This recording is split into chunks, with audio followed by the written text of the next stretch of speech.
Hello guys! Another day, another Hilux Travel 2026 na naman yung gagawin natin. As you can see, bagong-bago ito, fresh from casa, diretso agad dito sa Ads Garage. Ang kliyente natin, suki na natin siya. Ang sabi niya sa akin, hindi niya gagamitin yung sasakyan niya pag hindi pa natin nasa-setup. Actually, pang 5 unit na sa atin to. Another quick review na naman tayo. This is Hilux Travel 2026 G model with a 4x2 transmission. Actually, automatic din siya. Pakita ko sa inyo yung difference na nakita ko. So, same grill, same fascia grill, same Toyota badge. Ang napansin ko lang, etong fog light grill niya is wala na siyang parang honeycomb dito.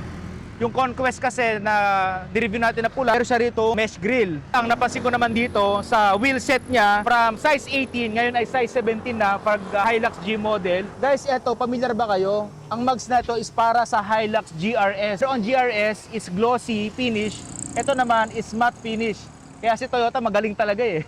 Ginawa niyang matte black naman to, pero size 17 naman yung mugs.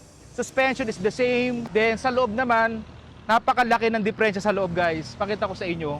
Guys, dito naman sa loob, medyo malaki ang difference nila from Conquest to G. Sa steering wheel, is same pa rin siya. Kumpleto tayo ng control. Ito, infotainment system. Ang Hilux Conquest, guys, is 12-inch. Ito naman is medyo maliit lang, 8-inch. Then, sa gauge natin, digital gauge pa rin siya. Full screen view. Yan, kitang-kita nyo naman. Then, ito, hindi na siya leather seat. Fabric seat na siya. Then, hindi na siya automatic yung upuan niya. Sa mismong cambio niya, same pa rin. Ang ganda ng cambio talaga, para siyang Tacoma. Wala siyang 4x4 switch dito. May sports mode, may normal mode, tsaka may eco mode, type C.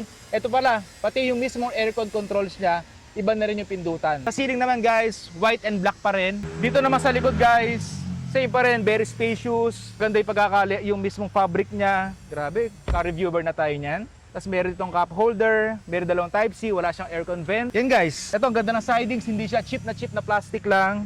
Then sa likod naman, sa likod, yung Toyota badge natin na may plastic na insert dito, wala na rin siya. Same black stepboard at meron tayong side stepboard ba nito sa gilid para easy access.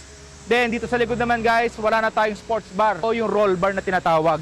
Lastly, dito sa mismo stepboard, same pa rin sila guys. Textured na anti-slip stepboard siya.